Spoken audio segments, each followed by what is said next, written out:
that is Environmental International Conference, and in that we have covered the first part, that is Stockholm Conference. So it was held in 1972 in United Nations, and this conference was with some important objectives to plan for environmental actions, recommendations for international actions, educational, informational, social, and cultural ties, and all these things. So that part we have covered in the last lecture. That Stockholm Conference has proposed 26 different types of principles, and these principles was for the sustainable development of the entire globe or entire earth. So these 26 principles we have also discussed in the last lecture. Now in today's lecture we are going to discuss about the Earth Summit 1992. This is also called as the Rio Declaration. The Earth Summit was the United Nations conference on environment and the development, and it was also called as Rio Declaration because it was held at Rio de Janeiro at Brazil, South America, on 3rd June to 14th June.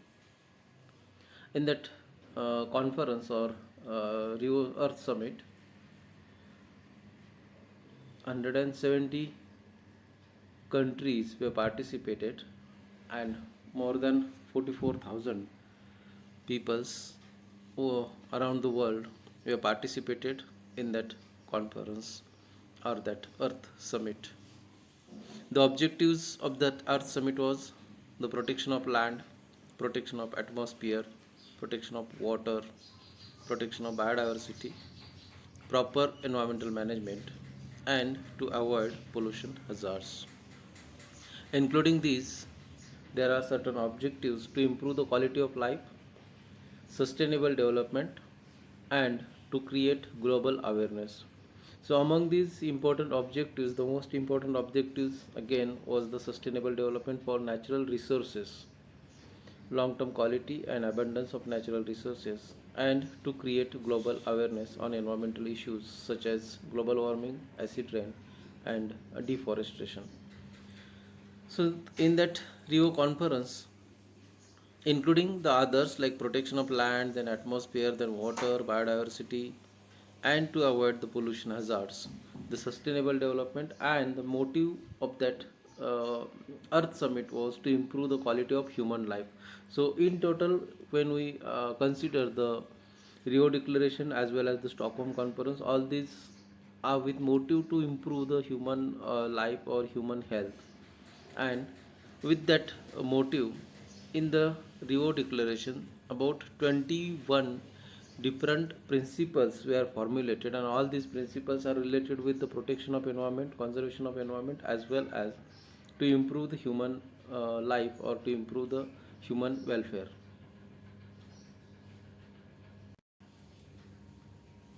So all these principles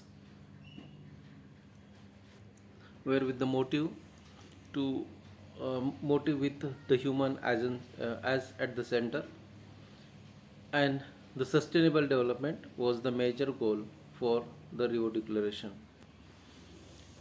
to provide the healthy environment and productive life to the human with harmony with the nature.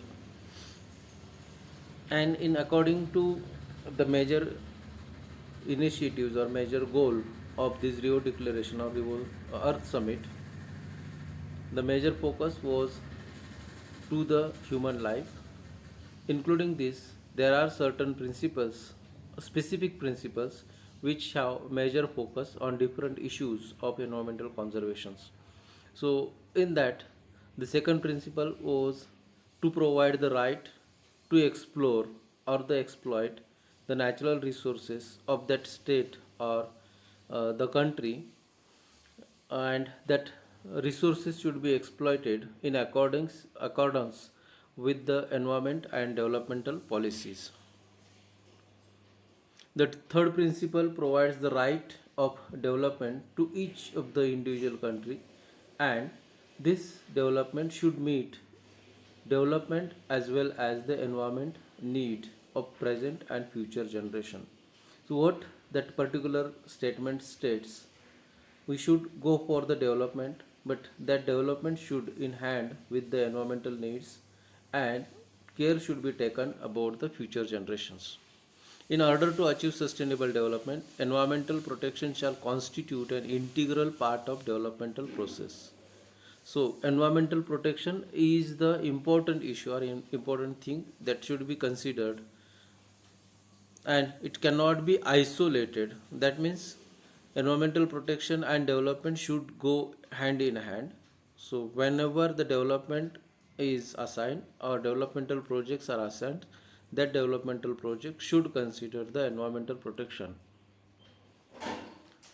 All states, all people shall cooperate in the essential task of eradicating poverty. So this is one more important principle, because it is directly related with the human or healthy good human life. So poverty should be eradicated, and as an indispensable requirement for sustainable development. The special situation and needs of developmental countries, particularly the least developed and those most environmentally vulnerable, shall be given special priority. So, this is one more important aspect that was considered in that Rio Declaration, that the special importance should be given to the least developed countries, or the countries which have very less development. That countries should have to consider or should have to given more emphasis, as well as the countries with environmentally vulnerable. That means that there must be some um, mm, so environmentally vulnerable countries should also be given more focus. States shall cooperate in the spirit of global partnership to conserve, protect, and restore the health and integrity of Earth ecosystem. So, ecosystems, as we all know, that all the living component, non-living components are included in the ecosystem. So, for the health and integrity of that ecosystem, the global partnership is essential to conserve, protect, and restore the ecosystem. And in view of this, the global environmental degradation, state have common but differentiated responsibilities. So each of the state have different ecosystem composition. So as we consider, in India we have rich biodiversity. In India we have two important hotspots of biodiversity. Likely, as per the requirement of the countries, or as per the available ecosystems of the country, there should be some differentiated responsibilities, because when the countries like India have more biodiversity, we have to have more focus on the conservation of biodiversity. Some countries may have some important natural resources, maybe the petroleum or petrochemicals like products. So that countries should have different guidelines or different regulations for protection of that natural resources. Likewise, to achieve sustainable development and higher quality of life of people, state should reduce and eliminate unsustainable pattern of production and consumption. So this is more important concern, because when we have more natural resources, or when any country have more natural resources, for the increase or for the promotion of GDP, that country may exploit that natural resources, but it should not like that. So the state should reduce and eliminate unsustainable pattern of production. Unsustainable pattern, that means we have to use that resources with mere requirement or as per our requirement, and the countries do not exploit that resources in more level or at more levels. States should cooperate to strengthen endogenous capacity building for sustainable development.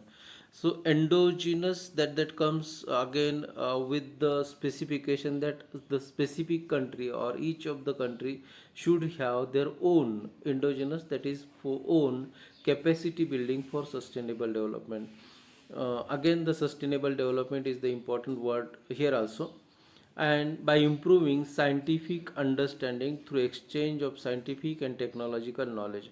So as the resources are endogenous to that particular state or particular country, that state or country should go for scientific understanding of that resources, and they also go in hand with the technological knowledge, and by using the scientific and as well as technological knowledge, they can go for the use of that resources and use that resources for development, adaptations, and for diffusion.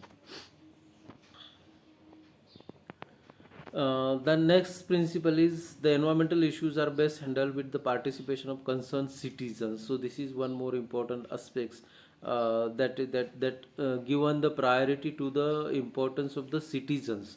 So each of the state or each of the country should involve the citizens of that particular location at national as well as regional level, so that the appropriate access to information concerning to the environment, that is held by public authorities. So here what the principle particularly said that the public authorities should have the information about the resources which are available with that state or with that country, and that information should be available to the common public also. So when the common public knows the importance of the resources which are available with them, then they may have some awareness about that resources, and when the people have awareness about that resources, they try to protect that resource.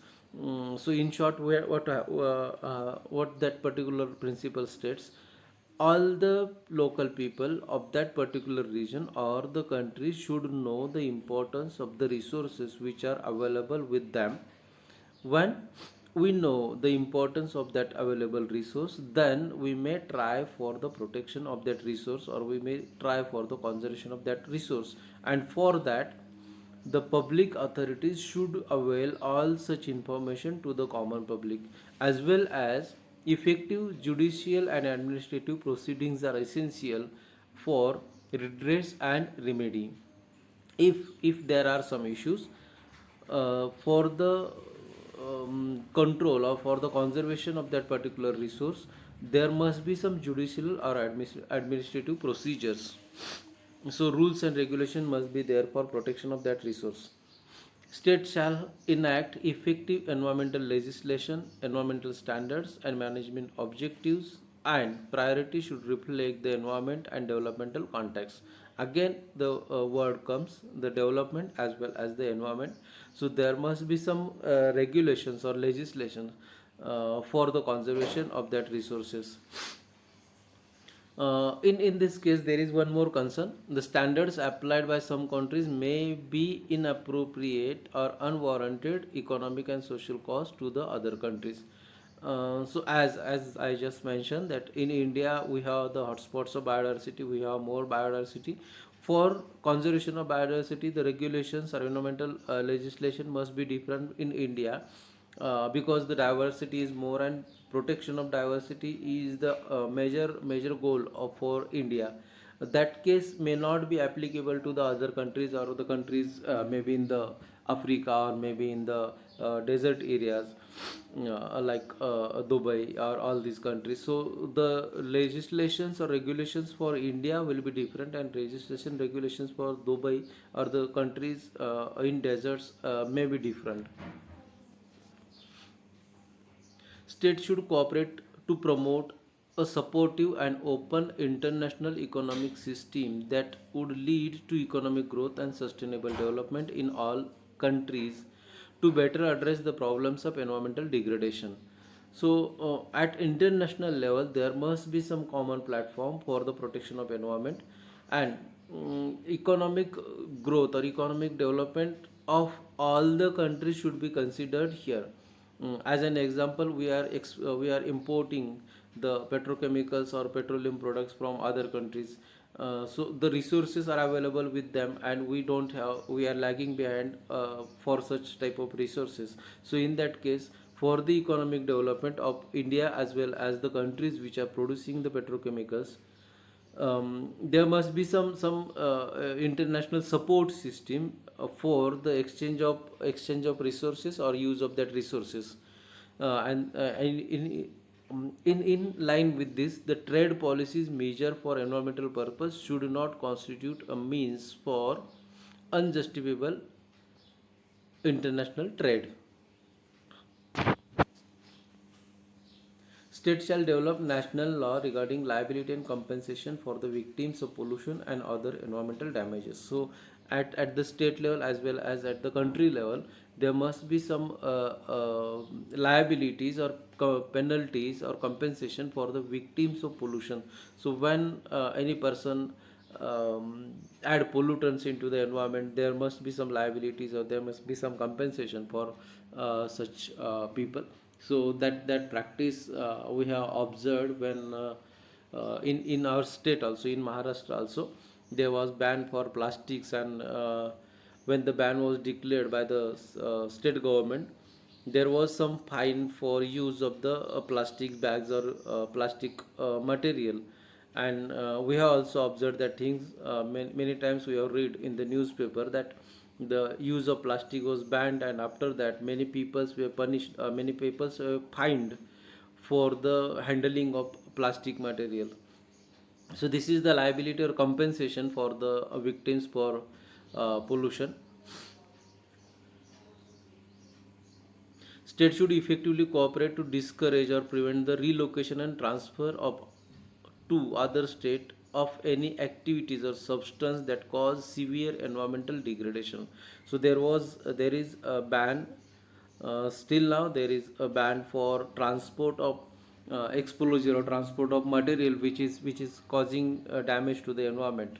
So this the prevention or discouragement is through the regulations. In order to protect the environment, the precautionary approach shall be widely applied. A state according to this capability where there are threats to serious or irreversible damage, lack of full scientific certainty shall not be used as a reason for postponing cost effective measure to prevent environmental degradation. So, in order to protect the environment, the precautionary approach shall be widely applied. So, there are some rules or regulations for use of plastic. Then there are some rules and regulations for even we are not in some areas. Maybe we are observed in Mumbai. So, spitting is not available, not allowed on the roads. Dumping of waste is not allowed on the roads, and in that case there may be some punishment or some fine. Is the provision of fine is there for spitting as well as for dumping of waste. So this is the precautionary approach where the rules and regulations are made, and these rules, when we are not following these rules and regulations, there may be fine, and as there is fine, we are following the rules and regulations. National authority should endeavor to promote internalization of environmental cost and use of economic instrument, taking into account the approach that polluter should, in principle, bear the cost of pollution. So this is one more approach accepted in India also. So when any industries or when any developmental project causing pollutants to the environment, they are advised to go for plantation program. So I have some experiences. So there was one big SL World, and that SL World was advised to go for plantation. Even in Mumbai, some construction agencies, they are also advised to go for plantation. So when the companies or industries go for any industrial developmental projects, that companies or industries are also advised to go for plantation program. They are also advised to go for the activities which are social society based or social. So company social responsibility was introduced. The concept of company social responsibility was introduced, and these company social responsibilities are in tune with the environmental legislation or environmental protection. Environmental impact assessment, that also we have discussed in the earlier lectures. So that environmental impact assessment program was introduced throughout the world, and this environmental impact assessment program was for the developmental activities. Before going for any developmental activities, the organizations or the agencies or the particular company must have to go for environmental impact assessments. Impact of that activity can be assessed, and after that the decision is given by the competent authority. As an example, we just observe that in Purandar also, the international airport, the plan for international airport is launched in Purandar, near Baramati, and that Purandar airport also undergone the environmental impact assessment program, and then there is some revision. So earlier there are the area covered under the area covered by airport authority was different. In the last month also they have revised the area and some other regions. So there may be some villages, 10 or 15 villages, they are incorporated in the in that under the Purandar Airport Authority. So this is what is the revision after the environmental impact assessment. A state shall immediately notify other state or any natural disasters or other emergencies that are likely to produce sudden harmful effect on the environment of those states. Sorry. So if any natural disaster which causes environmental damage, and if it is suppose and in India such type of damage is occurring, so Indian authorities should communicate with the nearby countries or nearing countries about that particular damage. So that we observe in tsunamis or some natural disasters, and in that case every state is informing the other state, or every country is informing to the other countries about the natural disaster, and because of that they may help the other countries to protect from the natural disasters. State shall provide prior and timely notification and relevant information to potentially affected state on activities that may have significant adverse transboundary environmental effect. So if any such natural disaster as well as some artificial disasters are also there. So when such natural or artificial disasters are there, and if such type of disasters are caused in some areas, the same area should communicate with the others and about that natural disaster. So this we have observed during the floods also. So when a flood occurs in any state, that state communicate with the other state, and that we observe in between Maharashtra and Karnataka state. So this type of transaction we observe during monsoon in Kolhapur and Sangli. When we observe such type of floods, that we immediately or the state immediately inform to the Karnataka state about the flood or the heavy rainfall which occurs in Maharashtra, and because of that there may be flood in Karnataka state. So this type of communication is essential, and in that case the prior notification should have to be given to the other states. Women have vital role in environmental management and development. Their full participation is therefore essential to achieve sustainable development. Women, their 50% population of the world is about the women, and they must have also play a vital role in environmental protection, because they have equally contributed to the development of the countries, and that is why their participation is essential in the environmental management and development. The creativity, ideal, and courage of youth of the world should be mobilized. So contribution of youth is in environmental protection is more essential, because they have to play two different roles. Being a youth, they may not aware about the environmental protection, and because of that they are supporting the protect pollution to the environment. So this is one side, and on the other side the youth participation in protection and conservation of environment may helps to promote the environmental conservation aspects. Indigenous people and their communities. So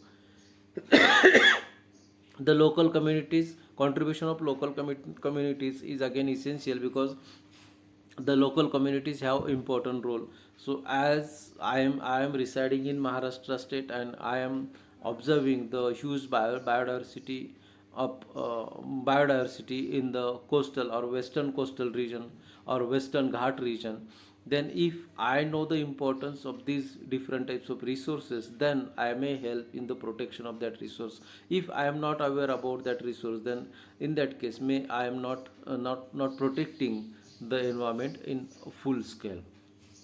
The environment and natural resources of people under oppression, domination, and occupation shall be protected. So, natural resources should be protected in different ways. Warfare. This is the. I think this is this we. This is the last principle. Warfare is inherently destructive to sustainable development. So when any kind of war happens in any country or any of the land, this destruct fully the entire ecosystem. This also damages to the human being, as well as it largely affects the ecosystem that we observe or that we seen in the warfare, just which happens in Afghanistan. So the bomb blasts are there, firing is there, and because of that, the most of the region or most of the areas are destructed. So the warfare is against the sustainable development. So when the developmental projects are also stopped, so all type of damages are caused because of the war, and that is why it is destructive, and states shall therefore respect the international law providing protection for the environment in times of armed conflict and cooperate for its further development as necessary. So during the warfare, it damages the environment largely, and therefore respect the environmental laws for environmental protection, the international laws for environmental protection, and that helps to protect in some at some level the environment. So these are some important principles of Rio Declaration, and if we see all these principles, this covers all different aspects, all different angles of the environment, as well as it again helps to maintain the integrity, it helps to maintain the healthy life of human being. So this is Rio Declaration is the important step for the environmental protection.